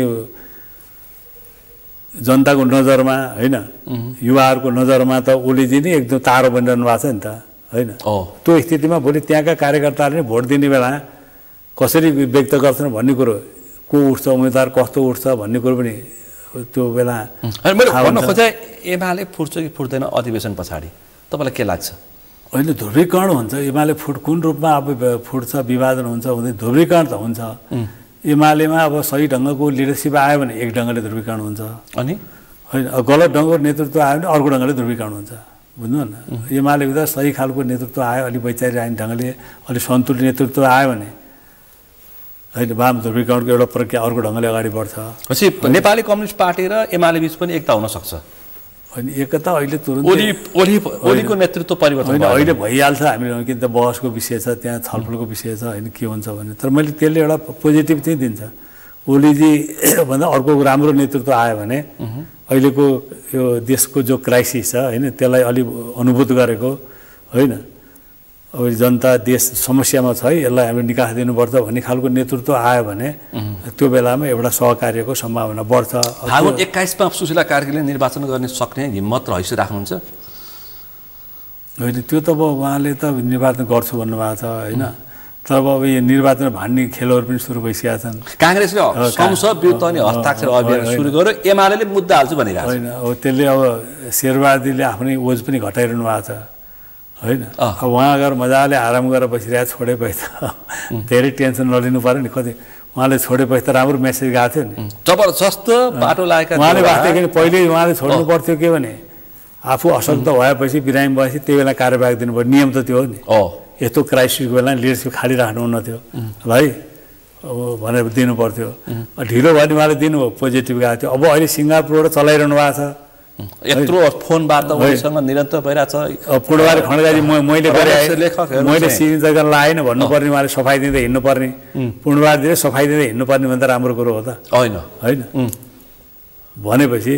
त्यस कारण चाहिँ के अरे त्यो स्थिति चाहिँ मलाई लाग्छ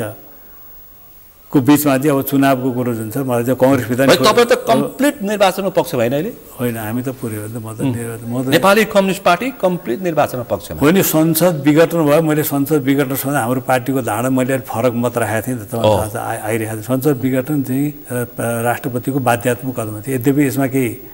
प्राविधिक कुराहरू मिलेको छैनन् होइन वैधानिक विषयहरूमा केही प्रश्नहरू खडा छन् तर पनि बाध्यात्मक कदम थियो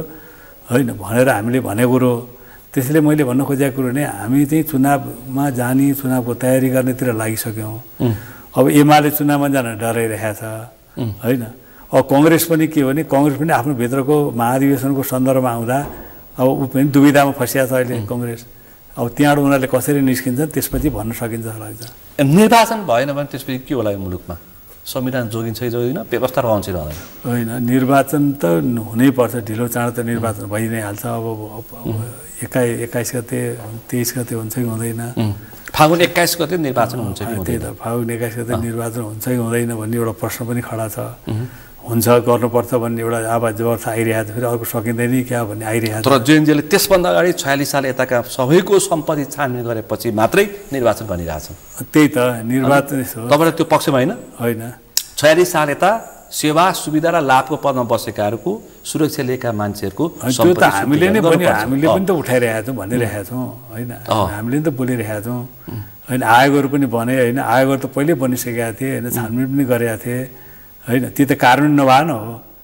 अहिले मलाई लाग्छ के भने अब निर्वाचन भएन भने के गर्ने भन्ने जो क्वेसन आउँछ त्यो छानबिन भयो भने माओवादीमा कति प्रतिशत मान्छेहरू त्यो कठघरामा पुग्छन् होला तपाईँको विचारमा त्यो त कति पुग्छन् अहिले के भन्न सकिन्छ अब कसले कसरी कमाएको छ छैन के छ कसो त अब हामीले नै हिसाब किताब पनि गरेको छैन होइन तपाईँ त नकमाएको मान्छेले भन्न सक्नुहुन्छ कि होइन कमाएको मान्छेले भन्दैनन् होइन जो तपाईँ नकमाएको मान्छेले भन्नु पर्यो यदि पार्टी बनाउने हो भने अहिले हामीले भन्ने विषय जस्तो यति हुन्छ भनेर अन्दाजी भन्ने कुरो 10% निश्चित भयो त्यो 15% होइन हामीभित्र पनि त्यस्तो प्रवृत्ति छ होइन अरू पार्टीमा छन् जो सबैतिर हुन्छ नि राम्रो प्रवृत्ति पनि सबै पार्टीमा छ नराम्रो प्रवृत्ति पनि छ त्यो तपाईँको व्यक्तिको नाम सोधिनँ कति प्रतिशत होला माओवादीमा यो भ्रष्टाचारको छानबिन बन्यो भने कति प्रतिशत तानिन सक्छन् कति प्रतिशत हतकडी लाग्न सक्छ त्यो त्यस्तो भन्नु त्यो मैले प्रतिशत सोधेँ व्यक्ति पात्र सोधेँ होइन होइन त्यसै अहिले मैले हतारले भन्नु भएन नि त यो त अनुसन्धानको विषय छानबिनको विषय हो यस्तो हेर्दैन निश्चित रूपमा पनि सोझिँदा त्यो केही न केही माओवादीतिर सोझिन्छ होइन दुई चारवटा काण्ड माओवादी तर्फ पनि कृष्णबहादुर महरा जेल लागिसक्यो होइन सोझि सबैतिर छानबिन भयो भने सबैतिर कतै न कतै किन जनस्तरबाट उठ्या छ नि त राजनीतिक पार्टीहरूप्रति त जनस्तरबाट उठ्या छ होइन उठ्या हुनाले हाम्रो पार्टी पनि अछुतो छ चोखो छ पुरै चोखो छ त भन्नु सकिँदैन कि जनताले पनि त्यो रूपमा तपाईँहरू पनि कृष्णबहादुर महरालाई त्यत्रो आक्षेप लाग्यो उपाध्यक्ष बनाउनु नन्दकिशोर पुन पासाङलाई सुन काण्ड लाग्यो तपाईँले उपाध्यक्ष बनाउनुभयो तपाईँले पनि गल्ती गर्नुहुन्छ बेला बेला यो पनि एउटा बहसकै विषय अनि के थियो भने के गर्नु पर्थ्यो पर्दैन थियो भन्ने कुरो छलफलकै विषय छ होइन तर हामी त ल्याइसक्यौँ नि त उहाँहरूलाई होइन ल्याइसक्यौँ त्यसमा तपाईँ ल्याउनु भयो पुलिसले जेल लग्यो हाम्रा मत के तपाईँले पार्टीमा ल्याउनु भयो पार्टीको नेतृत्वमा ल्याउनु भयो पुलिसले जेल लग्यो त्यही त हाम्रो पार्टीभित्रको बहस छलफलमा के विषय उठिरहेको छ त्यो त एउटा कुरो हो तर मैले भन्न खोजेको भने राम्रो पछिल्लो समय महराजीको जो भयो नि त्यसले त्यति राम्रो मेसेज चाहिँ गएन भन्ने चाहिँ यथार्थ हो त्यो चाहिँ घटनाक्रमले पनि देखाइसक्यो होइन राम्रो मेसेज गएन त्यो त तपाईँले बैठकमा कटाक्ष गर्न सक्नु पर्थ्यो नि ठाउँको ठाउँ बैठकमै पार्टी बैठकमै प्रचण्डको अगाडि कटाक्ष गर्न सक्नु पर्थ्यो सक्नुहुन्न बेला मौकामा होइन ठिकै हो तपाईँले भने चाहिँ तपाईँले अपेक्षा राख्नु ठिकै कुरो हो होइन तर पनि फेरि के हो भने पार्टीको आन्तरिक जीवनमा हामीले आफ्नो विषयवस्तु उठाएका छैनौँ भन्ने कुरो होइन अहिले पछिल्लो समय सैनिकको यो सरकारले चुनाव गरेन भने सैनिकको हुनसक्छ राज संस्थासम्म पुग्न सक्छ भनिरहेको छ होइन मुख्य कुरो के हो भने अब अहिलेको जो ध्रुवीकरण भएर जो पार्टी नेपाली कम्युनिस्ट पार्टी बनेको छ नि त यसको भूमिका कस्तो हुन्छ भन्ने कुराले सबै निर्णय गर्छ अबको मुलुकको मूल राजनीतिको भूमिका नेपाली कम्युनिस्ट पार्टीको थापलमा छ यसले राम्रो भूमिका निर्वाह गर्यो भने यी सङ्कटहरूबाट तर भू राजनीति र बाह्य शक्तिले के गर्छ भनिरहेको छ त्यो चाहिँ मैले यसमा भू राजनीति र बाह्य शक्तिले शक्ति केन्द्र के गर्छ अस्ति पनि तपाईँ एकतिर त हातबाट घुमिसकेको थियो नि त गइसकेको थियो नि त होइन त्यो बेला मैले अध्यक्ष प्रधानलाई फोन गरेर पनि भने है अब चिज क्रिटिकल छ अब हाम्रो हातमा छैन गइसकेको छ अब यसलाई अलिकति तपाईँले अन्तर्राष्ट्रिय पहल गरेर होइन अलिकति चाहिँ यसलाई बचाउनेतिर जानु पर्यो भनेको थिएँ उहाँले पहल पनि गर्नुभयो होइन पहल गरेर त्यसले चाहिँ एउटा बचायो भने नत्र त अर्कै परदेशी आइसक्यो अझै पनि दुर्गा प्रसाईहरू सक्दिन्छु व्यवस्था भइरहेछन् होइन अब त्यो अहिले त्यो सक्छन् होइन त्यो हुँदैन अहिले त्यस्तो माहौल उठ्न सक्छ दुर्गा प्रसाईले पनि चिनिसक्यो मान्छेले बुझिसक्यो थाहा भइसक्यो ठ्याक्कै अन्तिममा छु निर्वाचनमा तपाईँको पार्टी अध्यक्षलाई तपाईँले सिन्धुली क्षेत्रमा 2मा लाँदै हुन्छ भन्ने चर्चा छ हो होइन त्यो अहिले निर्वाचनमा होइन यो बाहिरको चर्चा तपाईँसँग प्रश्न होइन मेरो चाहिँ एउटा अहिले मैले पार्टीमा दिएको सुझाव के छ भने अबको निर्वाचन जो हुँदैछ फागुन 23 गते फागुन 21 गते सङ्घीय संसदको त्यो निर्वाचनमा हामी कोही पनि जो पहिला सांसद भइसक्यो मन्त्री भइसक्यो कोही पनि नउठ्दा राम्रो नउठ्ने निर्णय गर्यो भने त्यो जनता खुसी हुन्छ प्रचण्ड सहित सबै हामी जति सङ्घीय सांसदहरू भयौँ जो मन्त्रीहरू भयौँ कोही सांसद नभइकन मन्त्री भयो होला होइन अर्को परिवेशबाट जति भयौँ त्यति चाहिँ नउठ्ने एउटा नयाँ फेसलाई अगाडि ल्याउने भन्यो भने त्यसले राम्रो मेसेज जान्छ होइन त्यो गर्नुपर्छ भनेको सन्दर्भमा मैले लिखित रूपमा मैले पेश गरेको छु होइन त्यो सम्भव मैले सुझाव पनि दिएको छु प्रचण्डलाई होइन त्यो सम्भव होला होइन होइन सम्भव हुन्छ भने बहसको छलफल त त्यसो गऱ्यो भने मलाई चाहिँ गर्नुपर्ने चाहिँ त्यो गऱ्यो भने के भन्छ जनताले नि माओवादीप्रति पोजिटिभ हुन्छ यति मात्रै निर्णय गरिदियो भने माओवादी त्यो हेरौँला यो नेकपा नेपाली कम्युनिस्ट पार्टी जो बनिएको छ नि होइन जो ध्रुवीकरणतिर गइरहेको छ त्यति मात्रै गर्न सक्यो भने हुन्छ तर अब हामी मात्रै त्यहाँ त छैन तपाईँले त्यति गर्नु भने को रहन्छन् त्यो पार्टीमा त्यति सहिलो कुरो छैन त्यसपछि त्यो पार्टीमा को रहन्छन् भनेर अनि मान्छे गर्नुपर्छ त्यो सहिलो कुरो छैन अनि होइन सामान्य छैन माओवादी र अरू दलबिच एकता भइसक्यो होइन कति मान्छेहरू माओवादीसँग मिलेपछि यतिवटा सिट यहाँ म चुनाव दिन्छु अरू समाजवादी सहिलो त छैन कतिपय मान्छेहरू आउने र चुनावकै हिसाबले पनि हिसाब किताब गरिरहेको हुन्छ त्यो चाहिँ मैले चाहिँ के भने त्यसका मेरो चाहिँ त्यो कुरो भयो भने मैले तपाईँले भने जवाफ दिन्छ नि म अहिले दिन चाहन्न किनभने मेरो चाहिँ सोचाइ के छ भने कोही पनि नउठ्दा राम्रो भन्छ मैले उठ्यो भने चाहिँ प्रचण्ड सिन्धुली 2मा जाने होइन त्यो भोलि उठ्यो भने को उठ्छ को उठ्दैन व्यक्तिगत अलग प्रचण्ड उठ्ने कि नउठ्ने हामी उठ्ने कि नउठ्ने भन्ने त होला नि त तर मैले भन्न खोजेँ पहिला उठ्ने कि नउठ्ने भन्ने एउटा बहस त एउटा औपचारिक रूपमै हामीले त्यो छलफल राखेको एउटा बहस होला उठ्यो भने को उठ्ने उठ्नु पनि पर्यो जित्नु पनि पर्यो फेरि त्यति उठेर नै भएन होइन अब नयाँ प्रतिभा क्षमतालाई कसरी चाहिँ व्यवस्थापन गर्ने भन्ने कुरो नै आउँछ त्यो त पछि पहिला यो कुरो टुङ्गिसकेपछि मैले आफैले प्रस्ताव चाहिँ एकता हुनु पूर्वको चाहिँ तपाईँको ठ्याक्कै प्रस्ताव पटक सांसद बनेका मन्त्री बनेका लाभको पदमा पुगेका मानिसहरू यसपटकको निर्वाचनमा प्रतिस्पर्धाको लागि मैदानमा नजाँदाखेरि राम्रो सङ्घीय सांसद र सङ्घीय मन्त्रीहरू चाहिँ नउठ्ने योचोटि यो पटकको चुनावमा हुने अन्तिममा मध्य प्रदेशमा हालत खराब हो संहिता यस्तो हो भनेर मान्छेहरूले खिल्ली उडाइरहेछन् त्यहाँ माओवादीको भूमिका के हुन्छ अब त्यही त अब त्यहाँ त गाई जात्रै भइरहेको छ होइन अब अस्ति पनि विश्वासको मत प्राप्त नहुने यो भागै माओवादीको कारणले भनिरहेछ माओवादीको सांसदको कारणले हाम्रो भित्रको सांसदहरूको भूमिका कारणले पनि त्यो भयो अब पछिल्लो समय तपाईँ देखिहाल्नुभयो होइन होटेलमा लगेर होइन त्यो पनि कहाँ त भने जङ्गलको बिचमा होइन होटेलमा होइन लगेर अब त्यो एमालेका नेताहरू पनि उपस्थित भएर अब यो त अब सिरियसै कुरो हो यो तर नवनियुक्त मुख्यमन्त्रीले माओवादीको कारणले मैले जिम्मेवारी वहन गरेको भनेर भनिरहेछन् नवनियुक्त मुख्यमन्त्री होइन माओवादी केही छैन माओवादीको सांसदले होइन जितेन्द्रलाई विश्वासको मत दिन नसके पछाडि मैले जिम्मेवारी वहन गरेको भनिरहेछन् त्यो त संविधानको व्यवस्था अनुसार पनि मिलेको छैन त्यो अनि होइन किन मुख्यमन्त्रीले अविश्वास प्रस्ताव फेस गरेर त होइन नि राजीनामा दिइसकेको सन्दर्भ आउँदा ती सम्भावना संसदबाटै प्रदेश सांसदबाटै अर्को सरकार बन्न सक्छ सक्दैन भन्ने एकचोटि ट्रायल गर अनि त्यसपछि चाहिँ सबभन्दा ठुलो दलमा जानुपर्ने हो होइन प्रदेश प्रमुख नै बर्खास्त भइसकेको अवस्था छ अब के हुन्छ प्रक्रिया माओवादी आफू पनि नेतृत्व गर्ने पक्षमा छ त्यो त सबभन्दा लज्जाजनक कुरो एमालेलाई त अब त्यो धेरै त्यसले तिमीलाई त्यो ड्यामेज गर्छ पुरै ड्यामेज गर्यो ड्यामेजै गर्नु ओलीजीले भनेर नबनिकन त्यस्तो हुन्छ त अन्तिममा सुशीला कार्की नेतृत्वको सरकारलाई के सुझाव तपाईँको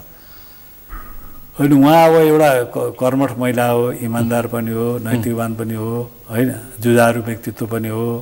बोलेसी पुरा गर्ने हो। मलाई चाहिँ अब सबैले एउटा वातावरण बनाएर चुनाव गर्ने वातावरण बनायो भने उहाँ चुनाव गराउनै तयार हुनुहुन्छ। तर जो वातावरण बिथोल्न जो खोजिराखेको छ त्यो हिसाबले उहाँ पनि अलिक चिन्तित त हुनुहुन्छ। ठ्याक्कै समय सक्यो। समय र संवादलाई आभार व्यक्त गर्न चाहन्छु। धन्यवाद। आज हामीले विशेष गरी अहिले पछिल्लो समय वामपन्थी ध्रुवीकरण र त्यसको पर उठेका विषयहरू र पुराना दल र सरकार निर्वाचन लगायतका विषय प्रसङ्गमा केन्द्रित रहेर छलफल गऱ्यौँ। आजको यो छलफलमा मसँग सहभागी हुनुहुन्थ्यो नेपाली कम्युनिस्ट पार्टीका नेता हरिबोल गजुरेल। आजको विषय प्रसङ्ग यति नै। भोलि अर्को विषय प्रसङ्गका साथ एसटिभी च्याटलोनी बाचा गर्दै म सुनिल दाहाल पनि बिदा चाहन्छु। सगरमाथा टेलिभिजन हेर्दै गर्नुहोला। नमस्कार।